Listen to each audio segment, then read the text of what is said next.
Alright guys, Scrappy again today. Hope you're doing well and enjoying your day so far. Nadeshot and Scrappy going at it over their result last night against OpTic Texas. Not the result they were looking for, Los Angeles Thieves. And Nadeshot probably pretty frustrated about the way that things have happened with Thieves over the last couple of weeks. Their result against FaZe at the minor and then losing in that manner to OpTic was absolutely painful indeed. Nadeshot says, look Scrap, no more excuses. Let's get a real reason why we lost that series and try and figure out how we managed to be so poor in hardpoint in the series and also squander a 5-1 lead in the search and destroy. Very much enjoyed your thoughts in the comments below. Hit the like button if you enjoy, subscribe if you're new as always, I would greatly appreciate it. First of all, just a couple of videos here from Crimsix on his weekend at Daytona. As he says, Daytona was one to remember. He, of course, in car number 68. I think he was rocking car number 86 maybe for some time last year. He also, I think, had car number 38 for some time because, of course, 38 the number of championships that he won in Call of Duty. But, yeah, he obviously is trying to get to 39 and beyond. Some of these shots went particularly hard. This was Kremp after the race. You can see how, like, knackered he is as well after driving,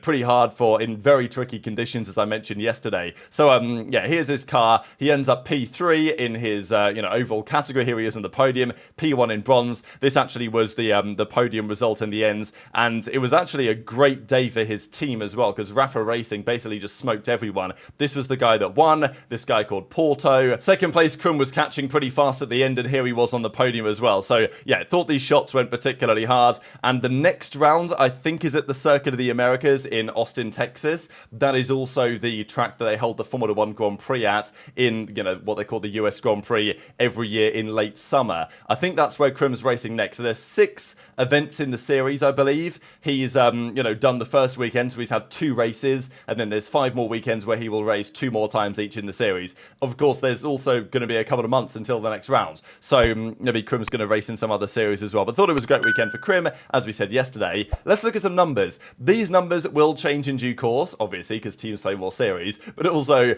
there are some players here that will be removed from these numbers. The problem is that we've not played a full stage yet, and many players haven't really played that many series. So, on Breaking Point, we could just select, active players, and that might be the thing to do. But after the qualifiers for Major 1, this will be updated to just include players that have played a full stage. So, but right now, nobody's played a full stage. So that's why the numbers look like this. But the KDs are actually kind of remarkable. That Shotzzy has the highest KD in the league right now with 1.21. And it is interesting because OpTic, I'm not sure they're going to go into Madrid as favourites. They may do, depending on what happens next weekend. But right now, FaZe look very good. Obviously, Ravens, Ravens were never realistically going to be the favourites, I didn't think anyway. But OpTic, by the numbers, have been frying. They've not been as impressive to the eye test, right? I mean, there's some series, of course, where it's been very close or they've been pretty competitive. And they've also played Falcons twice, which, that can be a nice little stat boost, you could argue, in the qualifiers and also at the minor tournament as well. But obviously, their players, Shotzzy and Huke especially, have been frying everyone, Dashy included. So the numbers are as follows. Shotzzy has the highest KD in the league, 1.21. Kix is still second with a 1.19 for his brief stint on Falcons before, unfortunately, couldn't come back for the new year. And Pred is still here. He played, 1 series, 2 series? And Pred's still sitting here with a 1.17, reminding people that, yeah, you can come and get me, but Huke's coming for his KD. Huke's sitting at a 1.16, certainly helped by yesterday's series against FaZe, and Dashy's at a 1.15. So, yeah, your top 5 players in the game by KD right now, 4 of them are on OpTic, but, 4 that aren't all the teammates at OpTic, right? Obviously, Kenny's further down, and then Kix and the Falcons. So, yeah, very confusing. If you'd have told me that anything like this would have happened when the season began, I'd have been like, what are you talking about? Always want to give credit, by the way, to the players that are grinding harder. We saw this from Drazah, S&D, Money 8, me, Kremp, Neptune, and Gunless. So, Kremp obviously getting in there as well on the Cloud9 team.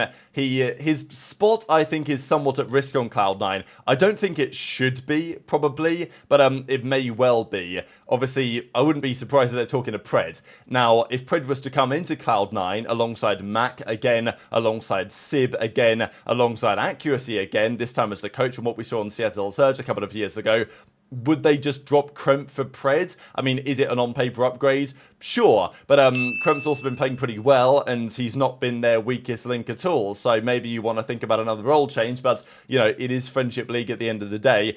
Neptune's in there, Gunless as well, trying to make a comeback, thought was pretty cool. And then Illy, Shotzzy, Rencor, and Vivid. So, yeah, good to see, I guess, some players grinding 8 as always. But this was Shotzzy's immediate reaction to the victory against Thieves yesterday. As I said earlier today, like, the series ended, he picks up the camera, starts filming a vlog, and, you know, I'm not going to do any lip reading here, but I'm pretty sure you can tell exactly what he says in these next couple of seconds. There you go. It is the Shotzzy classic. But Nadeshot wasn't very happy about this. I mean, look, the poor guy, he's been going through it. The Valorant team, they obviously went down to Sentinels the other day, and, you know, Nadeshot was watching this on Backplay Marvel Rivals thinking, like, oh my god, I cannot believe that ended in the fashion that it did. And there's no doubt that Thieves have a fair bit to think about as it stands, because they looked like the best team in the game. They won the Caton Invitational, the 50k tournament that happened before the season got underway. They started the year 4-0, beating FaZe along the way. They honestly, at one point, destroyed FaZe. Map 1 and Map 2, they destroyed FaZe. Then they let FaZe make the comeback on them on Vault Control. They lost the game for Rewinds, and then they won the Map 5 on the, I think it was the Vault Search and Destroy. They played Map 5 in that series. But it's notable that Rewind has gone from the pool, and, you know, Rewind has gone from both map modes, gone from Hardpoint, gone from Search and Destroy, and I wouldn't say it's the same as what happened with Toronto, and of course Scrappy and Envoy last year with Skid Row, but it may be a little bit similar, right? You guys probably remember, at the start of last season, Toronto loved Skid Row Hardpoint, Skid Row Search. Then it got removed after the first major, which they dominated, by the way. But after that got removed, and they were kind of never the same again. Now, to be fair, Rewinds was not the map for Thieves to the same extent that Skid Row was to Toronto, arguably, but it still was a map that I very much liked and didn't want to be removed from the pool. And now it has been removed. In both modes, they do seem to be struggling somewhat. Now, of course, the funny thing is they didn't even get to capitalize on it, really, because they played, what, couple of weeks with Rewinds, and then it was gone. But it does seem to be a little bit relevant to the reason why they aren't looking as strong, because they started the year 4-0, but none of the victories were, like, amazingly dominant, like, oh my god, wow, this Thieves team is going to be unbeatable. Then, over the winter period, over Christmas, New Year, it was a challenge for them. Nadeshot even said it. HyDra had to go back home to figure out visa stuff. By the time he got back, Thieves were later back into practice than other teams. They seemed under-practiced. They went to the minor under-practice, and they got exposed by FaZe. So they lost that series, and then, you know, they've now played FaZe and OpTic back-to-back. They should have won the OpTic series. I mean, they're 5-1 up, game 5. There's no way you can excuse a defeat there, but that's, of course, exactly what happens. So then you got to figure out, well, why and what might, what might Thieves need to do about it? Because the talent is undeniable. At times they've looked, you know, unplayable, honestly, in terms of how good Thieves have been. But, you know, it's been few and far between where you watch Thieves play and you say, wow, how is it even possible to beat these guys? Which sometimes you would expect to say, given the, you know, level of talent on the team. But I wanted to show a couple of clips here. aBeZy and Scrappy were going at it a little bit in terms of the skill that it takes to actually play the game right now. But then also this clip here from Nadeshot, where he's sitting down with the boys, recapping the series. And I think it's great that Thieves are actually doing this, right? They lose the series, they sit down, they talk about how things go. HyDra obviously is not a happy man that they lost the series in the way that they did. And I think it's great that Nadeshot's here as well, because we can tell that Nadeshot cares a lot about the success of this team. He's the biggest fan of the team, and you can also tell that the players are not happy at all about the way that things have gone, which is exactly how it should be. So HyDra's talking about it, and Nadeshot says, hey, Scrap, you're going to give me any excuses, I'm not having it. Dads! Sit there and 250-0 the current world champions on an old COD. We're not going to sit here and pretend like the skill is the same. Right, now you're trolling. You have infinite aim assists. Now you're actually trolling. Guns are laser beams. Don't have to think when you rotate on a map. You just run around and shoot the first person you see for 10 minutes until the team comes out on top. You're actually trolling. There are 3 good teams in the league to begin with. You only have to win 3 fucking matches to win a goddamn tournament. Thank you, And 99% of the time you play, you're playing on online. And you're on PC with all the cheese that comes with it. This shit ain't comparable, son.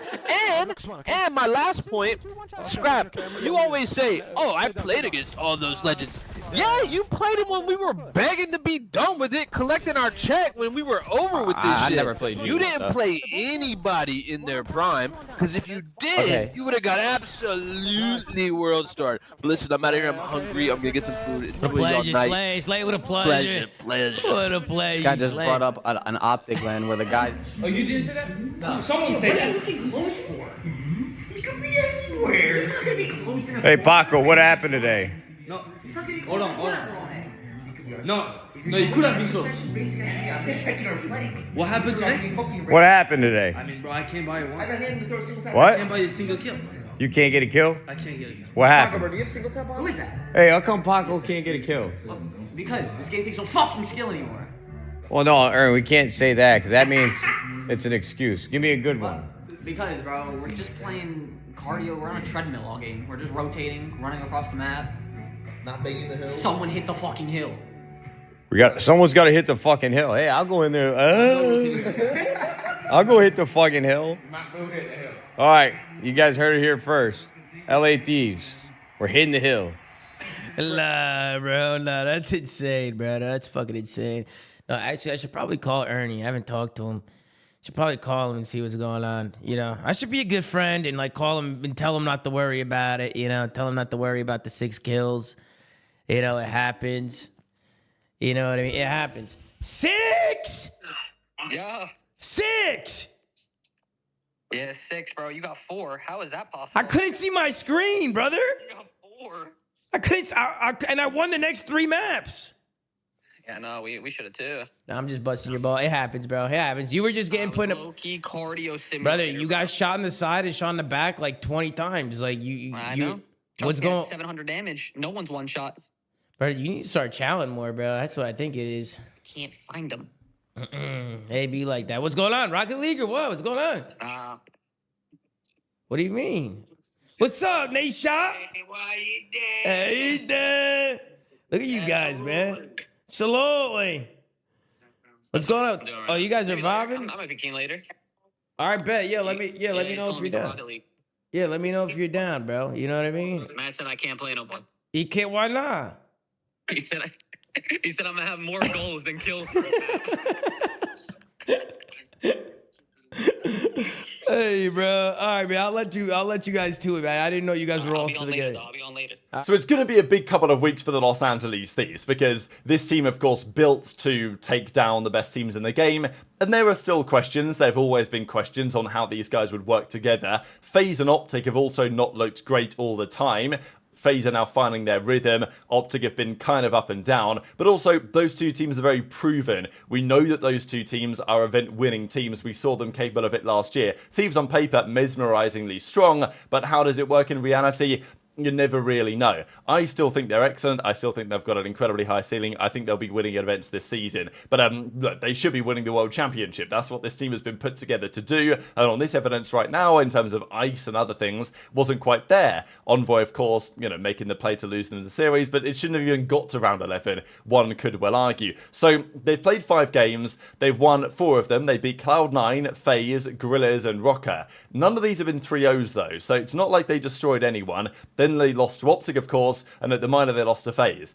Their upcoming games, they play 2 more. They play Miami and they play Boston. So these series I think will be quite telling because Miami are a team who, you know, I don't rate their search and destroy. I think Thieves will win the series, game 4 or 5, but I do think that Heretics have a great chance to take a respawn map off them, certainly a hardpoint with the way that they've played lately. And then Boston are genuinely quite strong opposition. So I think these 2 series are quite telling. Depending on those series, that will set their seeding for the major, and then of course at the major we'll get to see who they play from there, because there's a lot for Thieves to think about over the last couple of weeks, and of course Scrappy is still going to be confident. They're in position to capitalize, but it's nice, I think, that Nadeshot's keeping them honest and keeping them on it in terms of, okay, how do we lose that scenario? How do we make sure that that never happens again? Review a bit of VOD, but at the end of the day, they've lost 2 series to OpTic and FaZe, the 2 teams that are meant to be the top dogs. If they start losing to anybody else, then I think that's when the concern comes in, and both of these series, of course, have been